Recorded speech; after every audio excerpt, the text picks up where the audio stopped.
We get a lot of questions about herpes, and especially with polyamory. How do you know if you're at risk? Who has it? How common is it? How do you prevent it? All of those questions and more.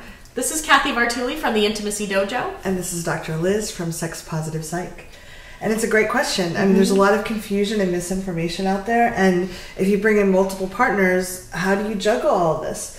And herpes has gotten such, I think all STIs have a lot of shame associated with them.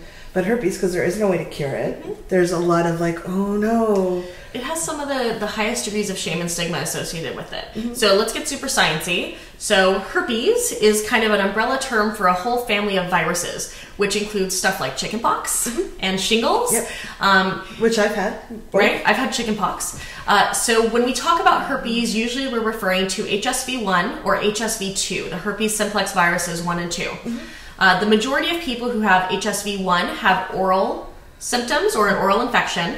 They may or may never have an outbreak of cold sores, but generally the infection is oral. The majority of people who have genital herpes have an HSV2 infection. Right, and not everyone who gets cold sores actually has herpes. There's other ways you can get cold sores besides the herpes virus. But a large proportion of our society has herpes 1, the oral kind. There's estimates between 50 to 80%, and some people think as high as 90% have HSV1. Yeah, and once you've been exposed to it, that virus is present in your body. And it's difficult to actually diagnose unless you have an active outbreak, because when they test you for it, they test you in a blood test. The majority of people who get STI screens, unless they specifically request a test for HSV, are not actually being tested for either of the herpes viruses. So if you've gone to your doctor and said, I want a full panel for STIs, and you haven't asked them specifically what's in it, it's unlikely that they've tested you for HSV.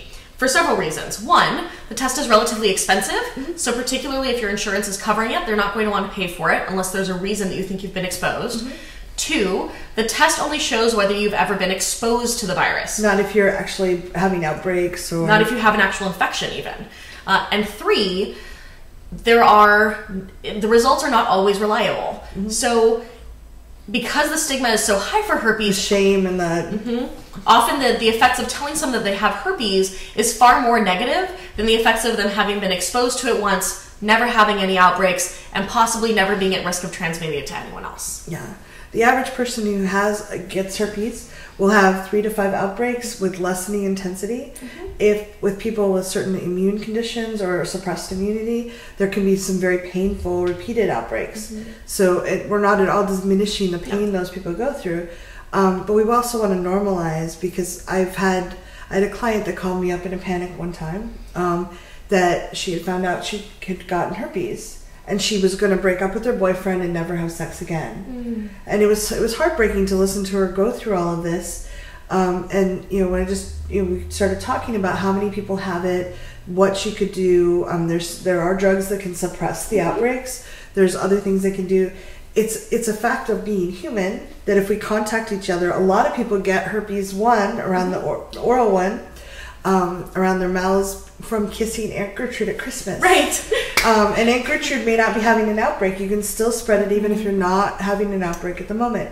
So we believe that knowing the risks and we call it safer sex, because there's no safe sex. Well, safer risks. Sex is one model. Another model is risk-aware sex, which posits that looking at sex from a place of safety is not necessarily the best idea, because when we talk about safer sex, generally we're referring only to STI prevention, when there are risks associated with sex that have to do with things that aren't STIs. Pregnancy, being close to someone who might be an asshole. Emotions, right? There's all kinds of other physical risks. And so when you're making a decision about sex, you have to decide what level of risk you are willing to accept. And that includes the risk that someone may not know what they have, that they may have contracted something they don't know about, that they may be dishonest with you, and you have to make decisions about what you're doing based on that level of risk and accept accountability for the decisions that you made. About 40% of genital herpes is actually HSV1, so it's not just limited. It likes to be around moist areas, so it generally likes around the mouth and the genitals. And the genitals, yeah. There are some people who get HSV outbreaks other places. I know of someone who got an HSV outbreak on her hand. It can happen anywhere. It's less likely. It's less likely. It's a skin-to-skin contact thing. So even if you use barriers for sex, you're not necessarily preventing yourself from being exposed to HSV. It depends on where the virus is, and there's no really good way to determine that unless you have an outbreak. So, unless we wear full body condoms, which I find not comfortable. Not comfortable. There's no way to like eliminate that. So when we're talking with people who are poly, you and I both work with a lot of people who are poly, there's the concern, what if my partner's partner has something? Should I ask them not to do certain activities because then I don't want to risk getting herpes? Right. The problem is there's no way, it's not just like this week. Right. It's not this month or a year. It's like it's an ongoing risk because even if you don't have an outbreak, there is a way that it is possible to transmit it. There's no way to predict when viral shedding is going to occur with HSV. So if you are someone who genuinely cannot risk getting HSV, then you shouldn't play with the majority of people.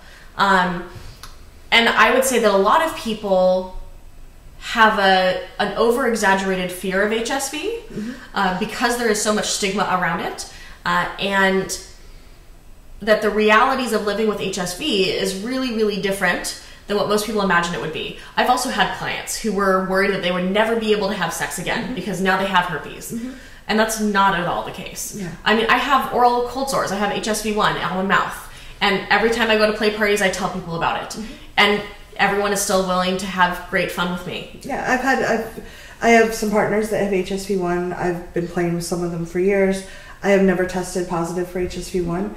And I've had people at parties decline to play with me or with them because they are exposed to that. And I just disclose and they get to choose. And that's, I think, just being aware and being willing to communicate about it is really powerful. And I think also being aware of the ways that your fears may be hijacking your ability to make a clear decision, right? When our limbic system is super activated, it overrides the parts of our brain that do logical, clear thinking. If you are making a decision about who not to have sex with or who not to see, or asking your partners to make changes to their behavior because of your fears, I would ask you what really you're at risk for, right? If you're not someone with a compromised immune system, the reality of being exposed to HSV1 for you is highly unlikely to affect your life in any significant way. And I think it's worth unpacking that stigma that we're holding, and it's almost an ableist connotation of people who have herpes versus people who don't, people who are clean versus people who are dirty, and the way that we associate those ideas. Right, and there are risks that you can have painful outbreaks. There's also a risk if you get in a car to drive to the store. So our being alive involves risks. We all get to choose what. I don't prefer to jump from perfectly good airplanes. I love skydiving. I was a licensed skydiver for years. God. So you get to decide what risks are acceptable and are you willing to engage in. Right. Just we encourage you to be informed and make conscious decisions rather than ones based on shame that our society has piled on a lot of anything that's associated with sex. And if you want to hear more about unpacking the stigma around HSV, Ella Dawson writes a ton about her experience dating and having sex with HSV. Oh, nice. She has a great TED Talk on it. We'll put links down below to her blog and her TED Talk. Yep, and the herpes experience is also great. We'll put that link below. Yeah. So we hope this helped. If you have questions about it, please let us know. We'd love to help. Yeah, let's do it. Congratulations on taking this time for yourself and learning these things. If you'd like to follow more of this, you can subscribe to my channel here. Social media is up here, and there's more videos of this type here. See you soon.